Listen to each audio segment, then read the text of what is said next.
Be ready. 10 seconds to go.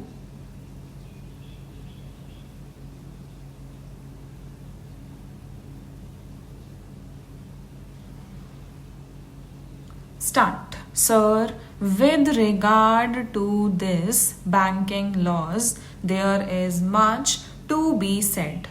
After the nationalization of banks, several issues have cropped up.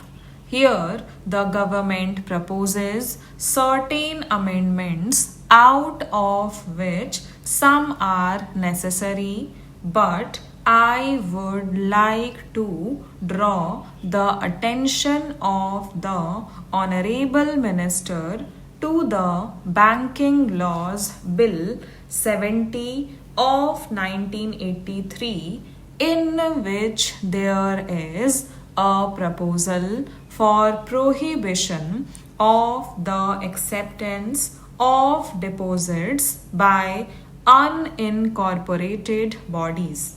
About this, I would like to stress this point because society has its structure in this country. There are certain money lenders who are rendering some service to the people. Your branches have not reached there. That entire structure or infrastructure, whatever you name it, is not there. Because of that, Saraf associations have made representation to the government on the way in which you are stopping this thing.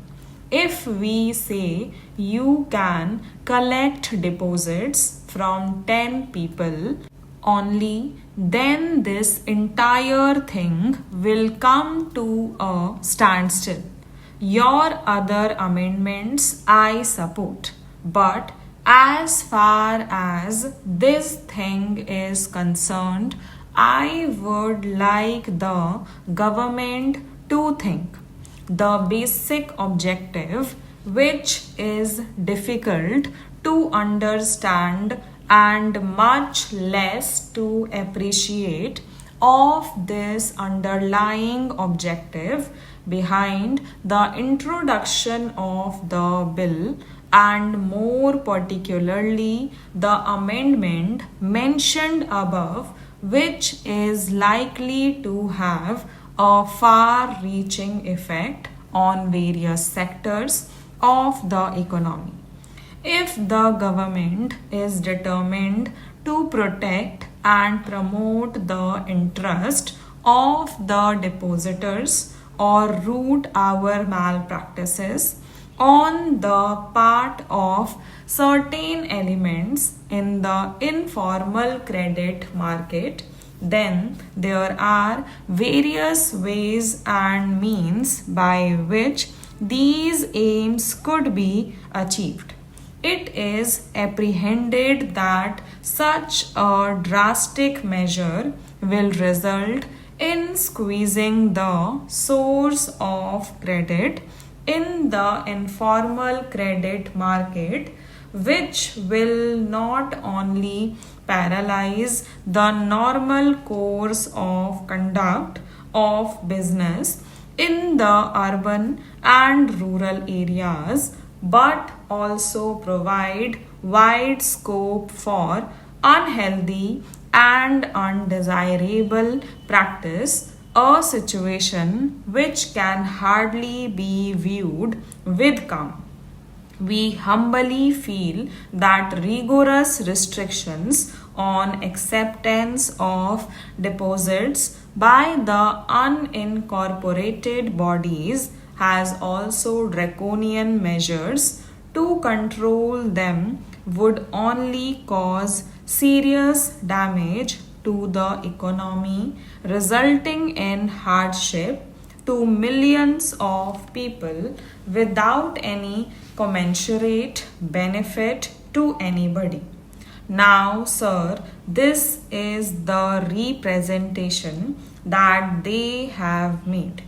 Since all the branches of our nationalized banks have not reached the rural areas in the far flung areas, what would happen to those people? Sir, having stated this, these people had approached me in Bombay. Then, sir, all the shroff associations are already agitated over it. Now I have got a memorandum which I think has been submitted to the government also. It is Gujarat State Shroff Association. Likewise, that agitation has spread everywhere, and there is an apprehension that if the government goes on with this provision, then the entire transactions which are being carried on smoothly at places where no banking facility is available will come to a stop and stand still, and the rural people and the lower middle class people will be very much affected. Now, they have stated the reason why it is an unjustified move and what is the magnitude of the problem. There are certain implications on vital sectors. The move will be an obstruction to informal credit structure. It will be a death blow to distributive trade. It will have a detrimental effect on rural sector.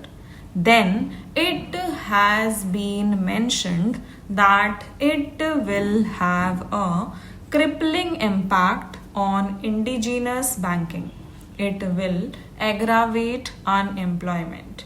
There are certain drastic penal provisions about which also they have stated.